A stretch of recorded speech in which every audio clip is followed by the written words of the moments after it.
Doesn't know when it'll work. So the title of our class is Birth to Bar Mitzvah.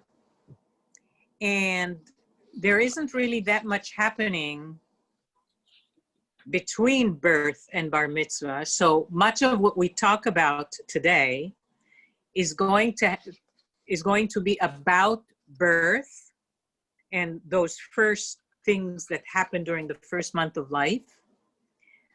One little thing, a couple of years later, and then bar mitzvah itself. There is a whole number of years in between that really not much in terms of Jewish ritual goes on. So let's talk about birth first.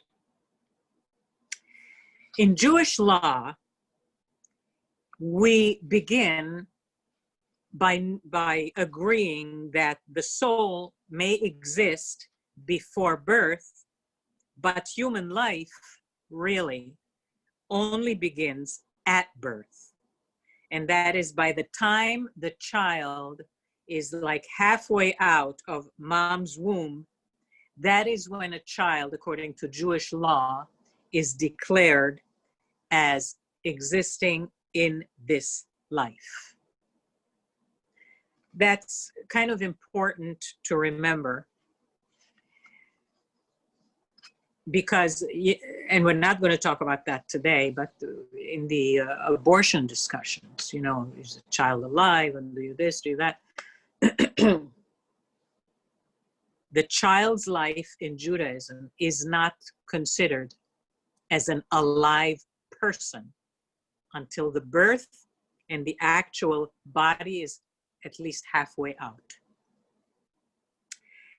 Now, another difference between Judaism and what's out there in other faith traditions is that the child, when it's born, according to our tradition, is totally pure, devoid of any sin or misdeed. There are faith traditions out there which tell you that a person is born automatically with original sin already on them. Judaism says no. In fact, one of the beautiful prayers in our Siddur that is said every morning, Elohai Neshama, says precisely, God, the soul that you have given me is a pure one. So our babies, when they are born, are as pure as the driven snow. Of course, Judaism has no objections ever to cesarean sections because Judaism has no objections ever to whatever measures must be taken to preserve the life of the mother and the baby.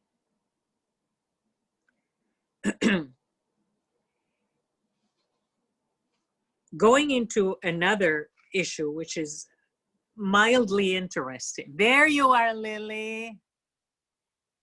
So glad to see you. We just started. We just talked about when a child is born, the child is pure, no original sin, and not considered alive till they're making their way out of the womb. Okay? Here's what's interesting, though, about the woman.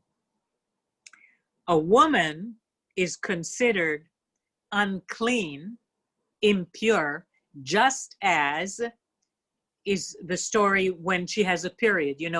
Orthodox Jews have their women go to the mikvah, right? Woman has her period, then she has to go to the mikvah, and then 7 days have to be waited until she can have sexual relations with her husband. Okay, so after giving birth, here is the mildly interesting detail.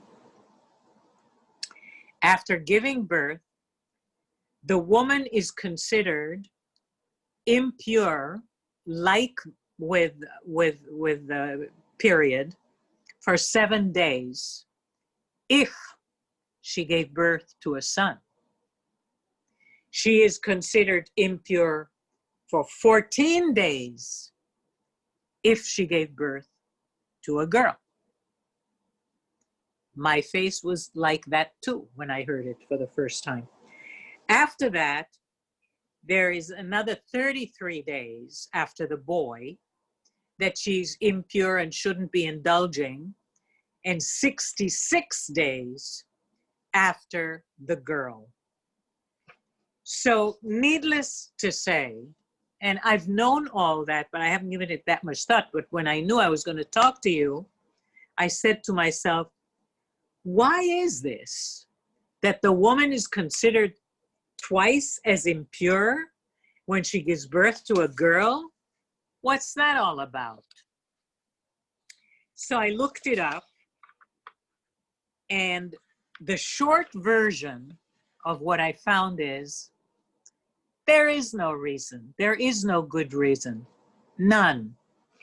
It is part of the old patriarchal, man-centered, ancient way Judaism used to think before the more liberal, logical thinking of reform came about, right? I mean, all kinds of reasons, and here's one that is even they themselves have to say that's very iffy. It's less for the boy because it maybe that boy will turn out to be the Messiah. So we got to make him right. Fact of the matter is, there is no great reason. I mean, one of them says they remember the sin that Eve committed in the Garden of Eden. She's the one who took from the tree. But I'm here to inform you, my dear friends, that really there is no good reasons. This is the law they have set. And if there was a good reason once upon a time, because this was determined thousands of years ago, right? When the temple was still standing. Sadly, whatever discussion records or transcripts weren't made in those days that we could find. So it is just very odd. But those who follow these things, the Orthodox, they would therefore, if they gave birth to a boy, feel that their severe impurity would be done in 7 days, then 33 days to this partial impurity, 40 days, and they can boogie. With a woman who gave birth to a girl, 80 days. It is what it is. Clearly, guys decided that. And I don't know what their reasoning was. So I am really sad to tell you that I could not find any logical reason. Now, when you have a girl, where there is no Brit Milah, or the bris as we call it, and we'll get to the bris in a minute, she is given her Hebrew name in a little ceremony, either at the temple during a service, where the parents come up with the baby in their arm up to the bima, and the rabbi says a little blessing, and she gets her name, and that's lovely. And by the way, I have done baby namings over the years where it was not done at the temple. People just wanted to have a little ceremony at home. And you could do that too. They invite a few people and they have some little goodies, and and you drink a little, Borek Rehagafen, and you just make a little tiny, lovely, lovely party of it as well. And so you can do that. That's what happens with a girl. Yeah, my daughters were blessed that way at the synagogue. At home? Oh, in the synagogue. No, at the synagogue, on the rabbi blessing her. Yeah. And the whole, That is both my daughters were blessed that very way. comes. Absolutely, absolutely. What's nice there is that you have the community present. That probably what makes it really more enjoyable. Right. Well, for whoever wants, Yeah. So lovely. What I should say about names that may be of some interest. There is the Ashkenazic tradition and the Sephardic tradition. The Ashkenazic tradition names the child after a deceased relative. They do not name the child after a living relative because Ashkenazim feel there's a superstition. It's like, oh my God, you're wishing them dead. The Sephardic tradition is the opposite. They name them after living people because they feel it honors them. It shows how much they love them. There's really no way to say this is better, this is worse. These are just two separate traditions. Each of them has tremendous meaning to their side, right? So I know, for example, you know, Lois Wilson, right? Her daughter Susie was named Susie after Lois's mom, Susie's grand, when her mother was super alive and you know, having a great and wonderful time. So the traditions do vary. I know I come from an Ashkenazic tradition, and to name after somebody who's living would be like the major no-no. But I totally respect the other. Yes, Sarah. By the way, I should remind you, questions anytime you want. Raise your hand. You're on. Yes. I just wanted to share that I was named after my great-grandmother, Sarah Cohen. And then my mom, who's not Jewish, named me after her grandmother, Helen. So my middle name, my first and middle name are named after my two great-grandmothers. How very nice. So there you are, you know. So wait, you had a great-grandmother who was Jewish? I did. She was from Hungary. And on what side was she? On your my mom's side? dad's side. On your dad's side.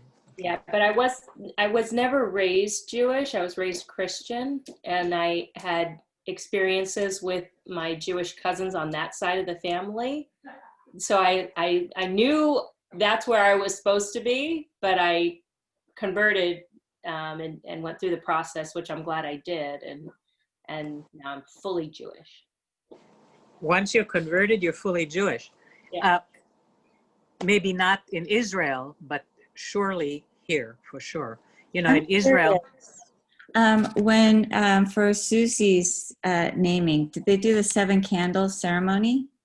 I don't know because I wasn't present. I mean, Susie is now in her late 20s. Right. And at that time, I was not there, but I do know because I knew Susan Pardo, you know, her grandmother. I don't know. I wouldn't be surprised if they did because they were very proudly Sephardic and many of because that's what we did for the girls, and that's is what, it? Yeah, Oh, that's did, beautiful. And I did name one of my kids after somebody who was living. Yeah. Just to honor them, but yeah. It's a lovely way to honor, no question. Yeah. So that's for the girls. But of course, the boys get more of a to-do, and that is the Brit Milah. You know, it is referred to often as the bris, but that's because the letter Tav at the end of the word Brit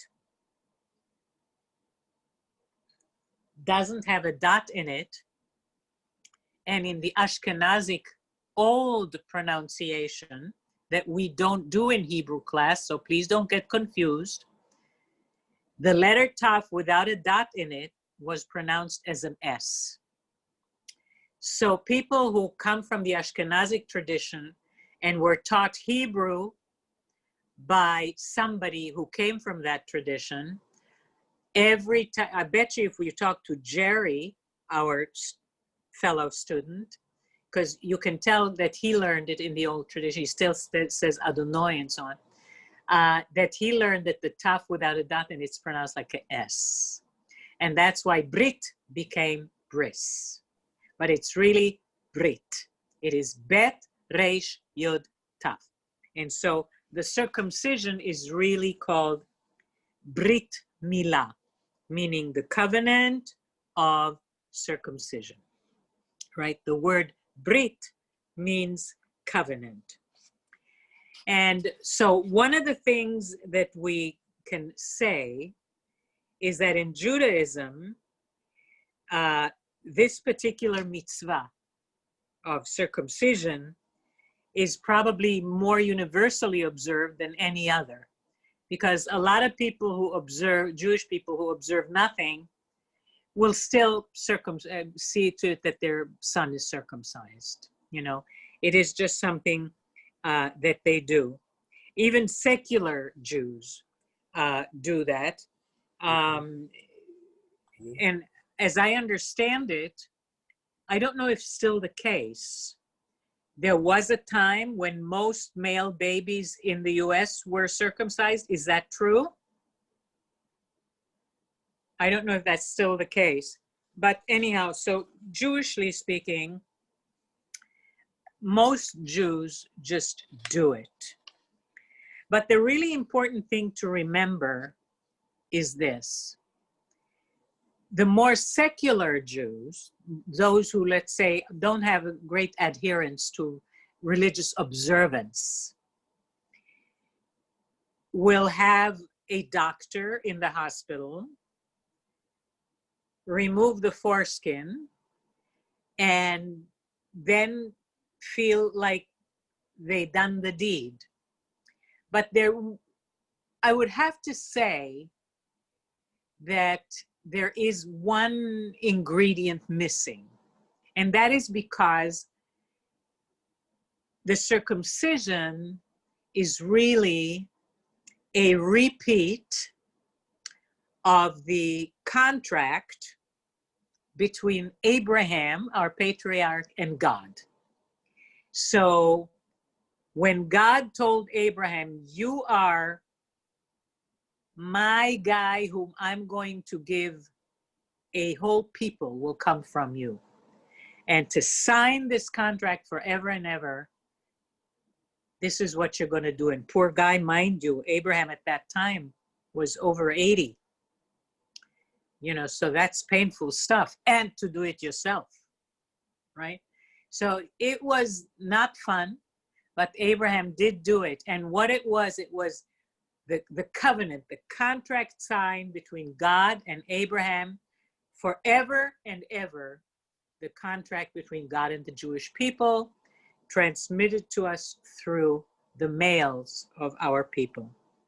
And so what happens is, if you only have a doctor, the covenant part, meaning the blessings that are being said and all that, they're missing. So in a way, it's, yes, you got rid of that skin because we don't need it, but you have missed the covenant part. So in a way, the other important ingredient in this ritual would be absent. So I always tell people, you know, by the way, Orthodox people would only use a mohel. A mohel is the guy who by profession does it. And that's not a doctor. That is a lay person who has been trained, seriously trained to do this, and is a person of great Jewish integrity, and ideally somebody who lives a Jewish life, and he knows the blessings and he does this and so on. Orthodox people would only use a mohel.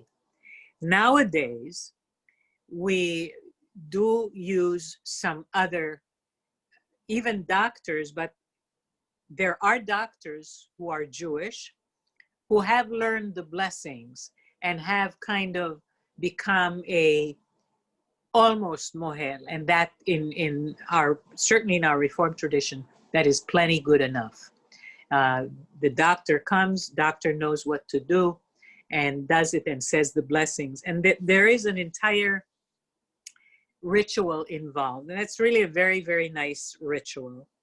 The ritual, before you even start, there is always a supposedly extra nice chair set aside for the Brit, for Elijah. No one sits in it. It is there to show that we always invite Elijah to the Brit. You know, just like having the cup in the middle of the Seder table, Elijah shows up for every Brit. So he's a pretty busy guy between drinking all of Passover and showing up for every Brit. The guy's got work to do. Then there is another very great honor given to the person who holds the baby when that's done.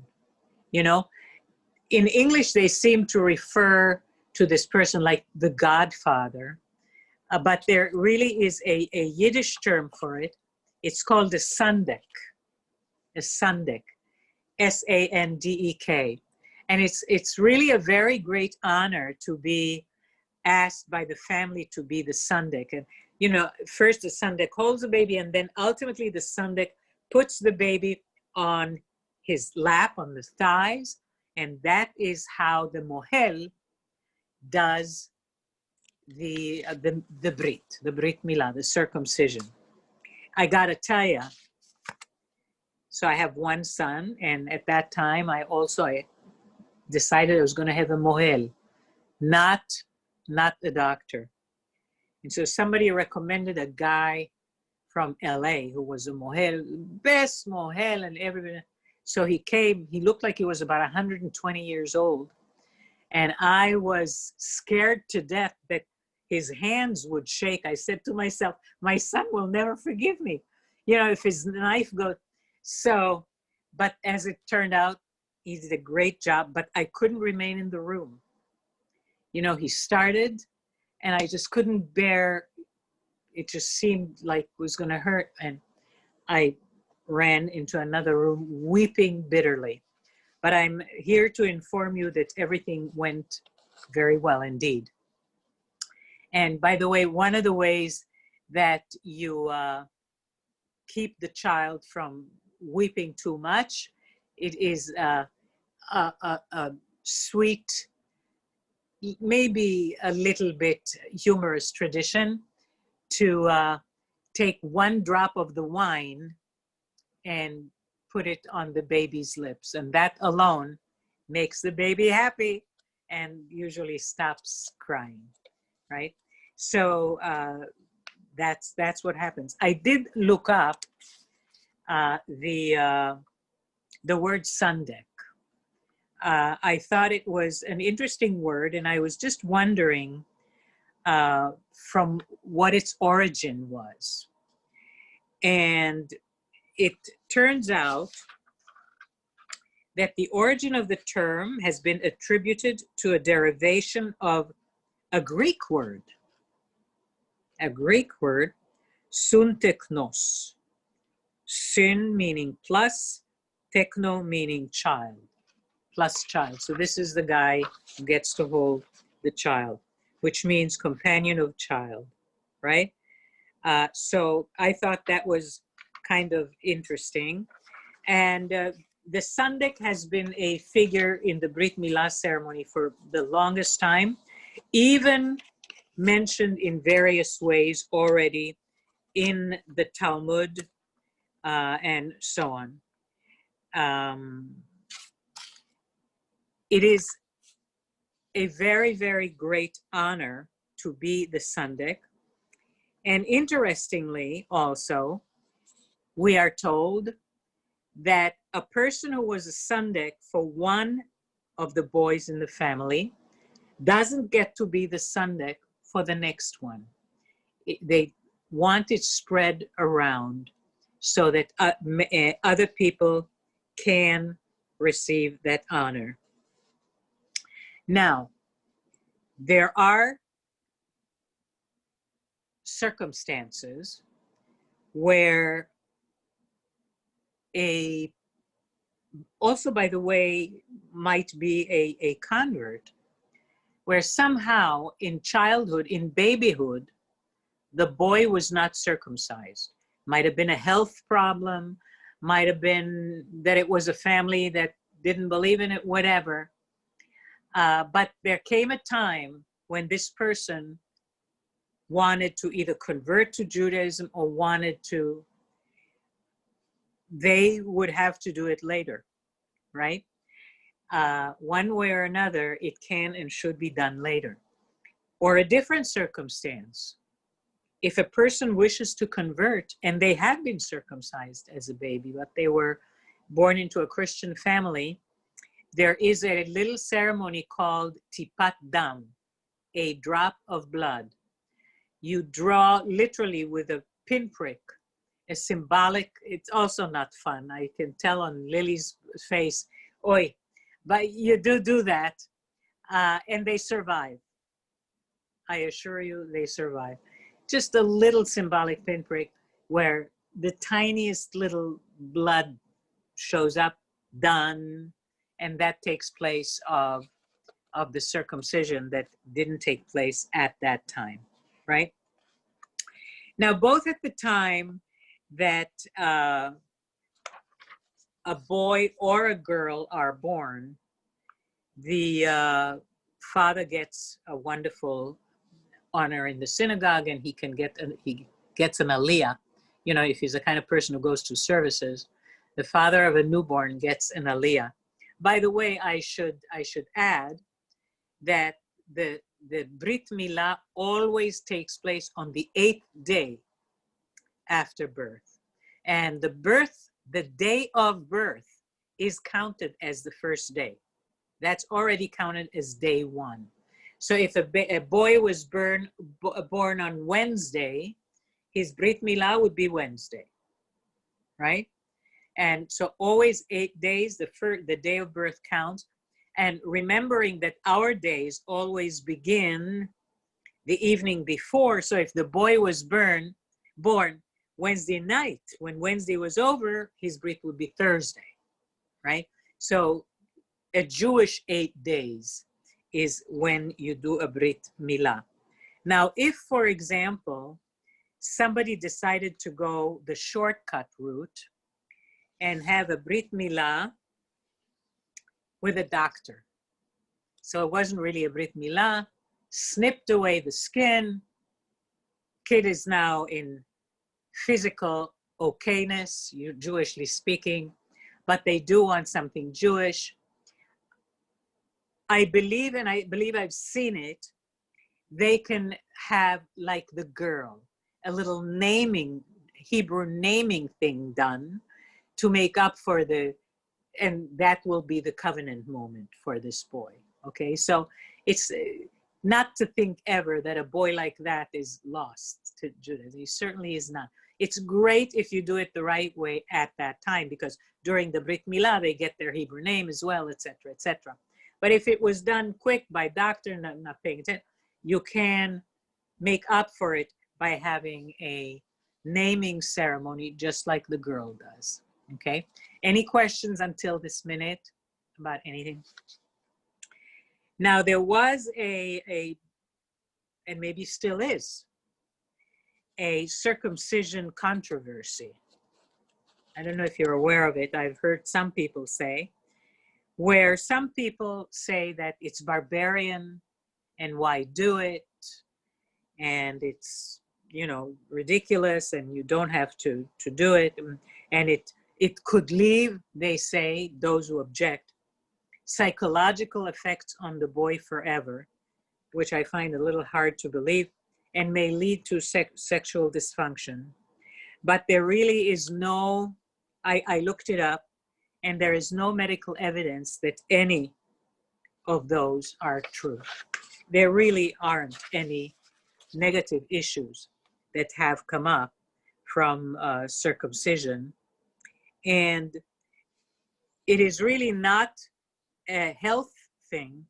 It is strictly a spiritual move for Jewish males. We do it for spiritual reasons. The fact that there are a few health benefits turned out to be a side issue, a good one, because they did find at the peak of the HIV time that circumcised people, the percentage of HIV was less, you know?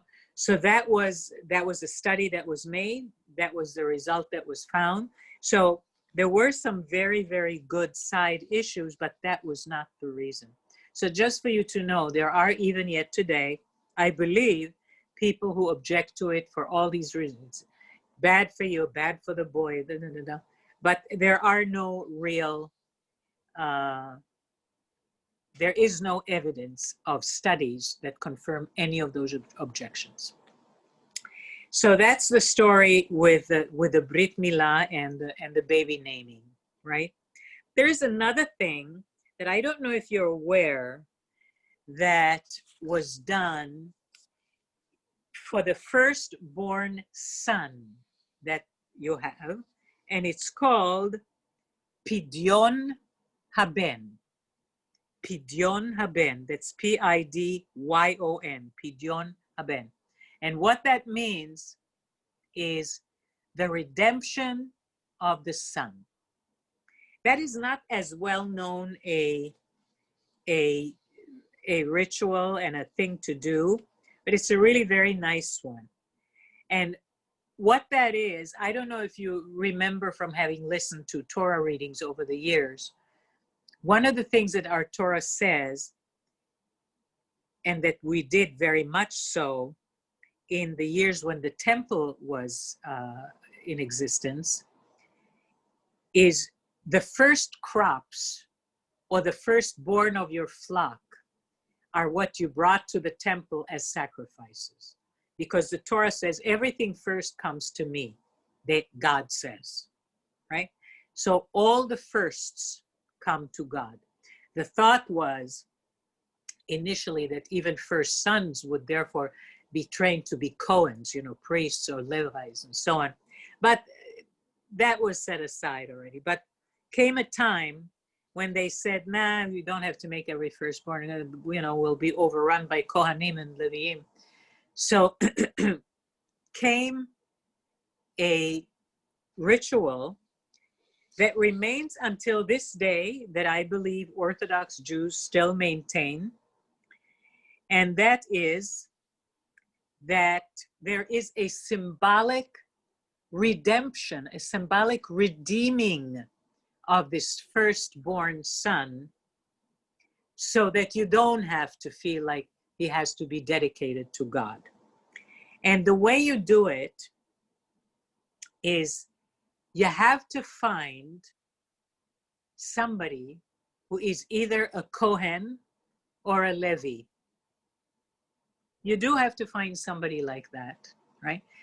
Sometimes it's very easy. If their last name is Cohen, you're in anyway. It's a done deal, right? If their last name is Levi, you're in, or Levinson, or, you know, whatever, any form of Levi and any form of Cohen or Kagan. That's also Cohen, right? Because in Eastern Europe, in Russia, G took the place of H, right? And what you do is with a particular blessing, you give them, you're supposed to give them, because the Torah says 5 shekels, 5 silver dollars. And with that, you have redeemed your firstborn son, and he no longer has to be dedicated to God. That is usually done after 31 days, okay? After 31 days, right? If you're not exactly on the 31st, again, I'm sure Reform wouldn't consider it terrible. Shula? The thing, yeah. Oh, I'm sorry. I did get a question from Heather. Yeah. She said there are headstones for children a few generations ago that are for unnamed children because they died before naming. There is a waiting period for naming and being acknowledged by the community, right? I know that there are gravestones for children who were unnamed. That I do know. If there is a waiting period, I actually don't know what it is. If there is, I'm not 100% sure. I don't know if you ever actually end up naming a child that died too soon, like let's say within the first day or two or something. I don't know that according to Jewish tradition, they ever were given, but I'm not 100% sure. So my answer to that is I am not sure. I do not know. Okay. Now, the interesting thing about children's names is if the child comes from a Kohen family themselves, they always get the HaKohen word after their name. You know, if let's say the name of the kid is Moshe ben Abraham, and Abraham, the dad, was a Kohen, HaKohen. That will always be there. Or let's say Abraham was Halevi, Moshe ben Abraham Halevi, right? Those two are there. So it's kind of a pedigree. It's like being sir or, you know, etc. You know, like your hot stuff with that. The thing to remember, if you do Pidyon Habe, by the way, that's just another time to have a happy little party. You know, a lot of people ignore it, don't do it, because we know we weren't going to be dedicating this kid to become a priest in a temple or whatever. But it's just a very nice tradition again. And Reform people do it just as another happy remembrance of a tradition that we love.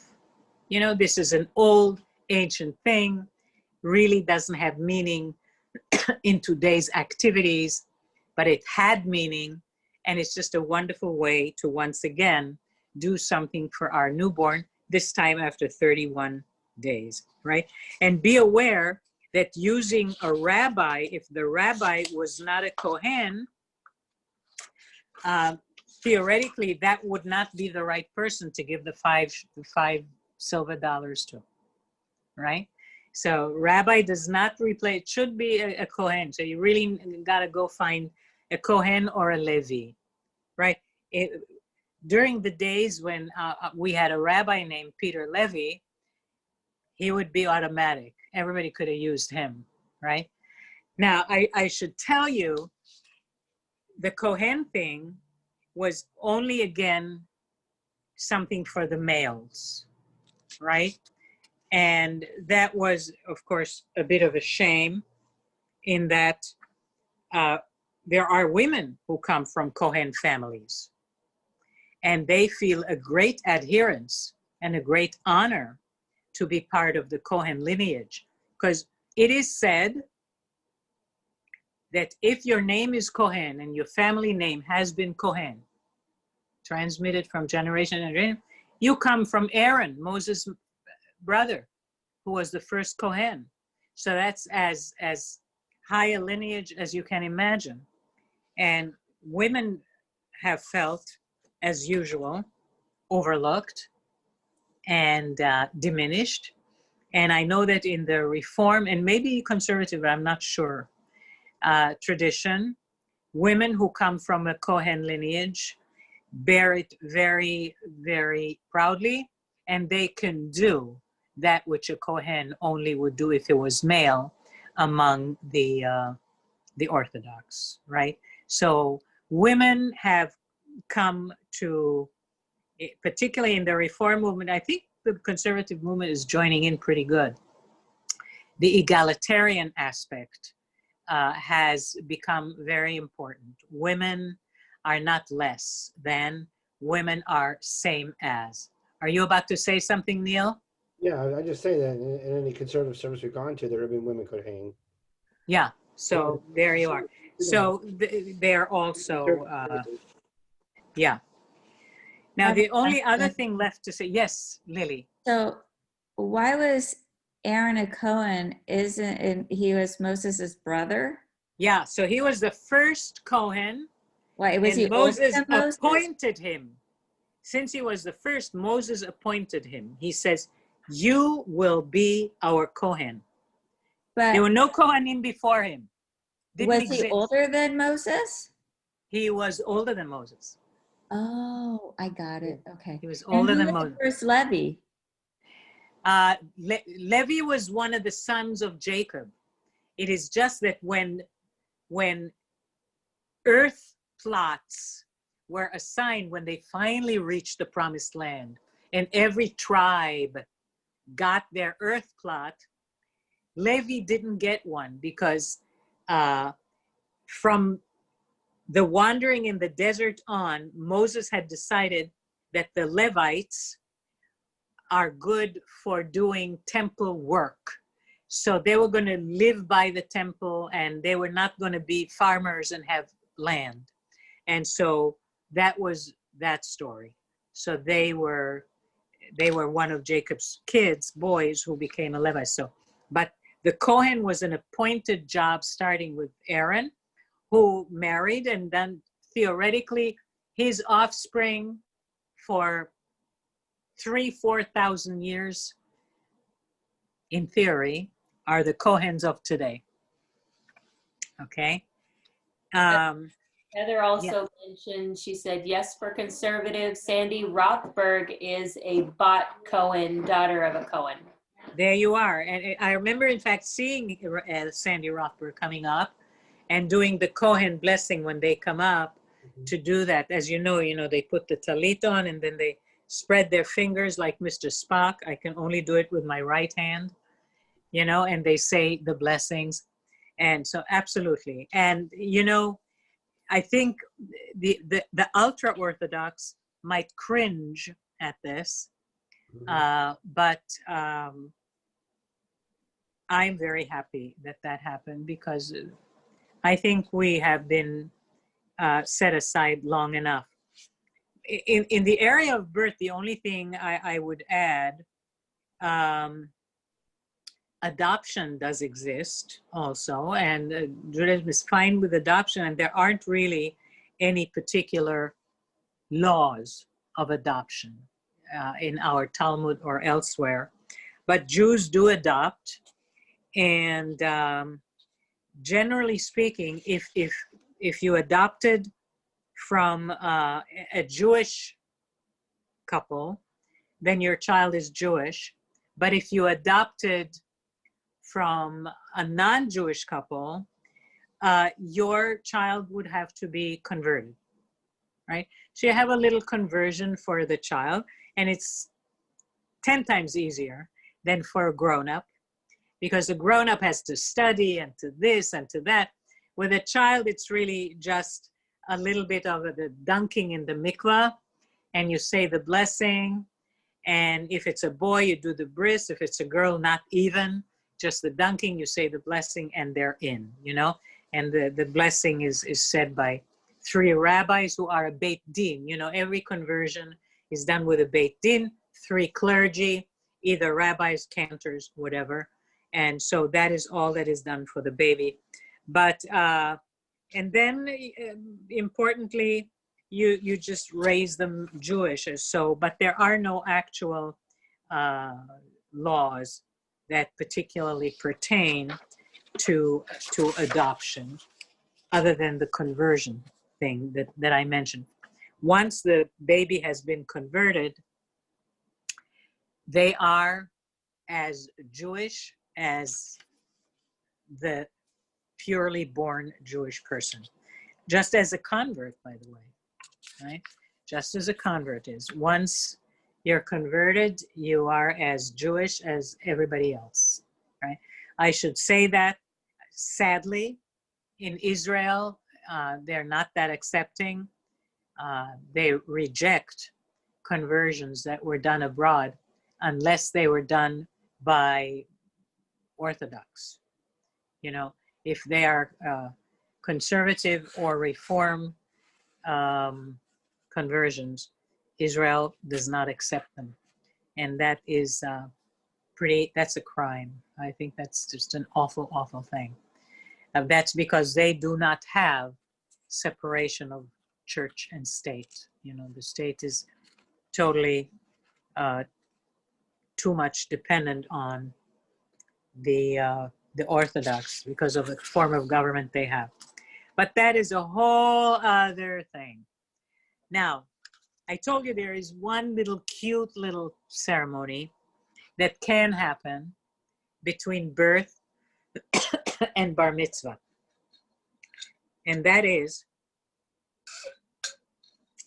upsharon. If I say upsharon, do you know what that is? Anybody? Nobody. Upsharon is a Yiddish word. Upsharon is a Yiddish word. And it means cutting. Somebody has decided to have a cute little ceremony of the first haircut, again, of the boy, when they're 3 years old. So if you're observant,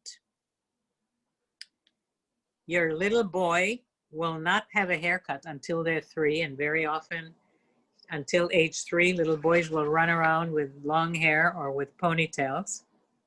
And there is a little ceremony, and it's very cute. I actually did a Zoom upsharon just before Rosh Hashanah with a son of a girl who used to belong to our temple.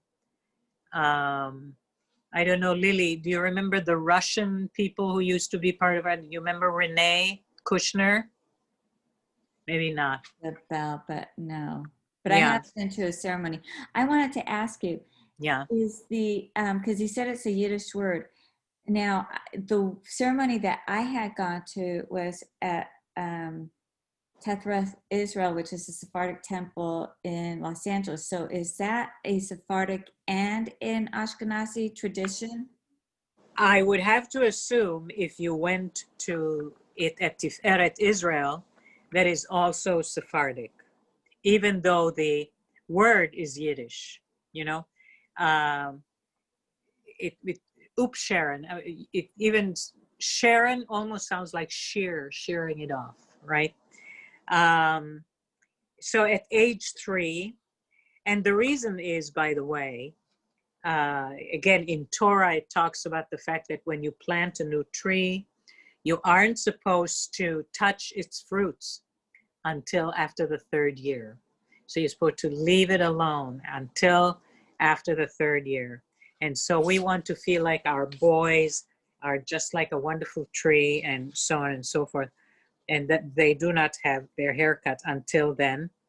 It's fairly modern custom. This is not an ancient custom. This started somewhere in the 17th or 18th century. And it isn't very long. It's very short. And you know, you cut it and you say a nice little Shechianu. Oh, I see something about the ritual remained primarily. It started as a Sephardi custom. And it started by the mystics in Tzfat in Israel. Rabbi Luria, who was one of the great Kabbalists, started it. And then it spread to Eastern Europe, to the Hasidim. So the answer to your question, not only you guys started it, okay? So yeah, so it is very fun. And then you have, of course, goodies and sweets and fun and so on. You can have that. A lot of people like to do that on Lag BaOmer. You know, when you count the Omer between Passover and Shavuot, counting the Omer, it is kind of a day of seriousness, and men aren't supposed to shave, and you're supposed to not have any big partying. The 33rd day of Omer is the day that is set aside for partying and so on, and hair cutting, and men can shave their beards, and little boys can have their upsharon. Now, I want to tell you this. Once again, in order to not feel set aside, diminished, or forgotten, I have actually seen a couple of upsharings for girls. The parents decided, this beautiful little girl, is she chopped liver? No. So they let her hair grow for 3 years and had the same little ceremony for the little girl. And that was absolutely very, very lovely. In the Hasidic community, the Upshar marks a male child entrance into the educational system. The Hasidim start teaching them the alphabet from that moment on, if you can believe it. They put a kippah on their head. They put the little talit with the tzitzis hanging out at age 3, and they start teaching them the alphabet at that time. Don't know how much they're going to be able to retain, but that theoretically is one of the things that starts. And one of the nice things that you also do at that point in time, you give tzedakah in honor of your little child. That is part of that. So that is upsharon. And that allows us to arrive at bar and bat mitzvah, which actually interests us because this is where we're going. All right. So you should know that the word bar is an Aramaic word. And in Aramaic, bar means son of. To say son of mitzvah is kind of a weird phrase.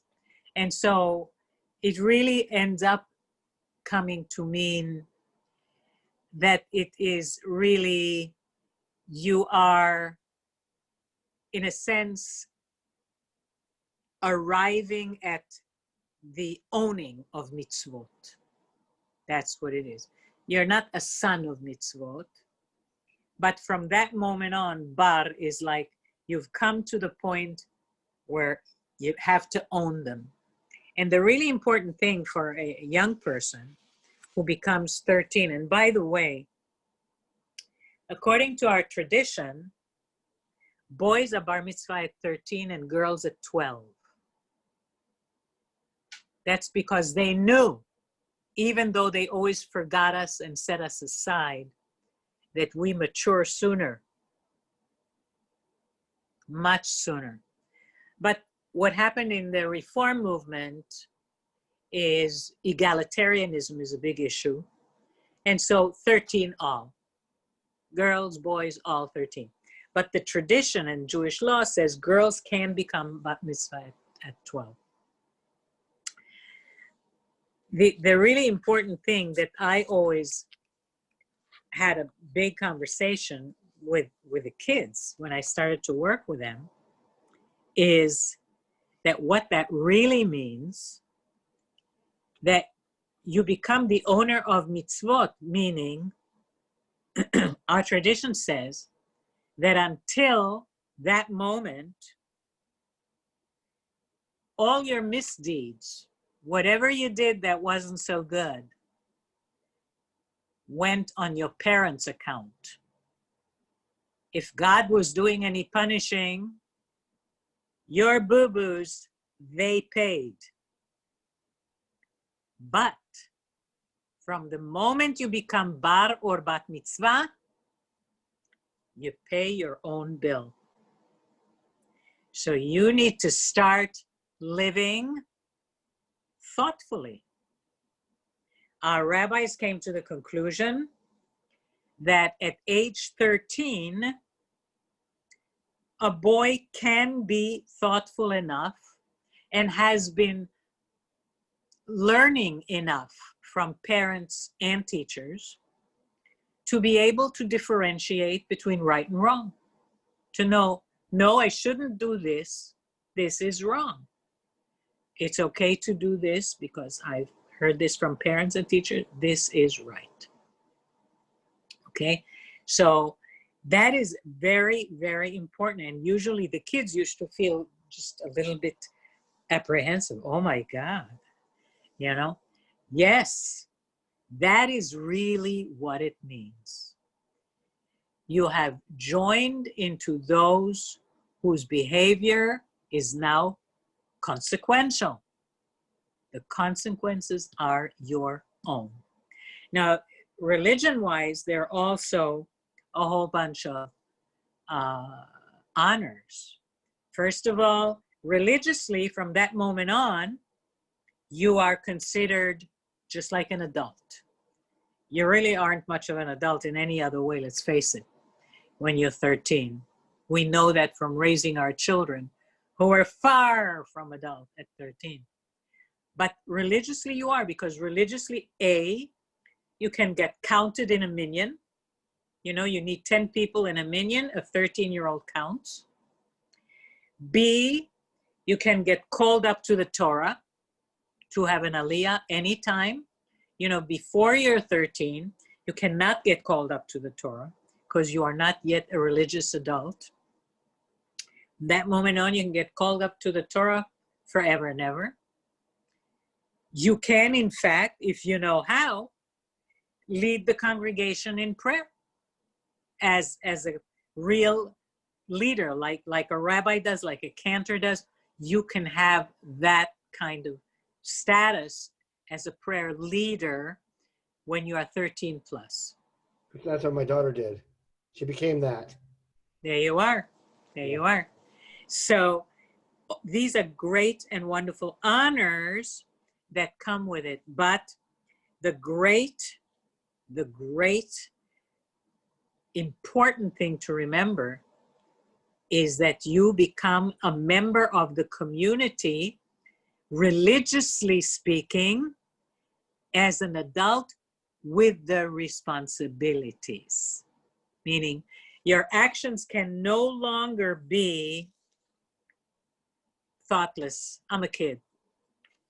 No more. God is looking down. And by the way, religious responsibilities fall on you as well. You know, fasting on Yom Kippur. You didn't have to do it until you're 13. From 13 on, our tradition says you should. You know, and other things of this kind. Any religious responsibilities that are part of a grown-up's life become that for you from age 13 on. All right. So this has become, this is very, very old tradition, right? It's mentioned in the Talmud in various ways. May not be called bar mitzvah, but the Talmud mentions that you take on responsibilities at age 13 and so on, not necessarily with a party and a ceremony and so on and so forth. And the reason I always used to make a big deal about telling this to the kids, and the thing to remember that is so important, is because most of the kids that used to come in, and they would work with me for many, many, many months, and mind you, with that, I was pretty strict with them, but I know they really mostly wanted to do it because they couldn't wait for the party and the gifts. That was it.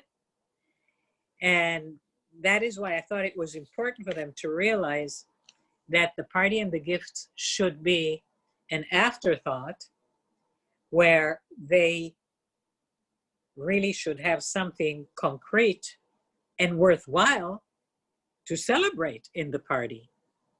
To just party for having, you know, done it out of force and without any intent, that wouldn't have been right. So I used to spend a lot of time to try and build the right intent in their hearts in order to do that. So like I said, age 13 for both in today's Reform tradition, right? Now, so the great honor is that they get their first aliyah to the Torah, right? They come up to the Torah, and they have not been able to do that before, and they lead the congregation in prayer, and they lead the congregation in chanting Torah. So it's a full package of all the things they can do. That's extremely important. The sad thing is that in Orthodox circles, girls don't get to come up to the Torah for an aliyah or to chant Torah in front of everyone. It seems that there has been a little bit of loosening in that. And in some Orthodox circles, maybe a woman can come up to an aliyah but still cannot chant Torah for the congregation. Though girls do have bat mitzvahs there, but their bat mitzvah, what a girl is allowed to do is just to make a speech about the Torah portion. That's all. But they're not allowed to lead in chanting the Torah. Slowly by slowly, there is a little bit of loosening. I read either last month or the month before in Hadassah magazine, which is a very good magazine, I should add. And the reason I get it is because I'm a lifetime member of Hadassah, because my mother was one. So I'm honoring my mother by being a lifetime. I never go to meetings, but I like their magazines. And I was born at Hadassah Hospital in Jerusalem. There was an article, and in the article, it was talking about women and this and that. And there was one woman there who is a truly Orthodox woman, who is a rabbi, who said that it is just starting, that some occasional, certainly not widespread, but occasional seminaries. I don't think anywhere in Israel. I think she got ordained in New York. An occasional, stuck somewhere seminary of Orthodox persuasion has begun to ordain women as rabbis. So slow, slow, slow, but mostly Orthodox girls, no. Fortunately, and I'm so happy that in the Reform movement, gender is no issue. Men and women become bar and bat mitzvah with all the privilege, all the responsibilities, and everything else. One of the really nice things that only guys did, but now I know that some women do as well at their bar mitzvah, is they learn how to lay tefillin. We once talked about tefillin, and I was going to look, maybe I'll still remember one day if I can find. I know my dad of blessed memory gave my son tefillin when he became bar mitzvah, which my son immediately proceeded to ignore completely. And I put it somewhere. I just don't remember where. I know that my father laid tefillin every single day of the life that I knew him in. From the moment I was born until the end of his days. Every day. On Shabbat, they don't do it. So every weekday, he laid tefillin, no matter what. And that was a very comforting sight for me. For the blessing that they say when they put on the tefillin is the same blessing that we say for betrothal. So it is, men have the covenant of betrothal with God every single morning when they lay tefillin. There is something very beautiful about that. And for some people who do that, it is a tremendous comfort, and also they never have an identity crisis. I should add that in the Reform and Conservative movement, women have been laying tefillin as well if they're interested. So they have begun to do that too. I remember going to cantorial conferences, mostly Reform cantor conferences, but once I was invited to go to a conservative cantors conference, and in both places, I saw women cantors who laid tefillin as well. So that has also, so really, there's really nothing left that only men can do anymore. Certainly in the Reform movement, and I probably in the conservative movement as well, in that way. Yeah, Now, yeah. She wears tefillin. Does she? You'll see her wear her tefillin. Yeah. So there you are. Yeah. It's very. I've Right. never done it, but I've always loved seeing it. Because it connected to my dad, and just a beautiful thing. And there may come a time that I'll do it. In January, you can go to the Worldwide Wrap. It's on Super Bowl Sunday. And Is it? They'll teach you how to actually put on a tefillin. Yeah, because I know that you have to know how, because it's a leather strap, and you have a certain number of times this, and then you put it around here to make the letter shin with the leather, because one of God's names is Shaddai, right? And then you have a box around your head that has in it a thing, which is bigger than the mezuzah thing, but it also has the shema, the haftam, some other stuff, and a box on here to attach. They're both attached, and they have the same thing that the Torah is made on. You know, it's not on paper, it's on and yeah. So there is, and it's very specific how you do it. So that starts at bar and bat mitzvah, theoretically for the youngster. Anybody have any question about what I have said? Because we have reached pretty much the end. I had one question about the Yeah. firstborn. You say about the firstborn does certain things. Does The the first- pidyon haben, the redeeming of the firstborn. yeah, I noticed that on certain daytime, daytime fasts on certain holidays, it's only the firstborn that is required to do this. And I know that my wife does this, and she's firstborn, so she does this. I'm not sure that that is correct. I think when they're fast days, they are for everyone. But that reminds me of one other interesting detail I should tell you about Brit Milah. Mm-hmm. And that is, you are allowed to do a Brit Milah on Shabbat. Usually you can't do a wedding on Shabbat, you can't do a funeral on Shabbat, you can't do a Shiva on Shabbat, and you're not supposed to draw blood on Shabbat. And even though a Brit Milah will have some bleeding, you're allowed to do it on Shabbat. It's such an important thing, this covenant with God, that one is allowed on Shabbat. So if you're a boy, there ain't no escaping. Heather wanted to mention that she'll be asking Rabbi Kavod to set up a Thursday morning before our B'nai Mitzvah to allow us to lay tefillin. Oh, that would be a really, really nice thing.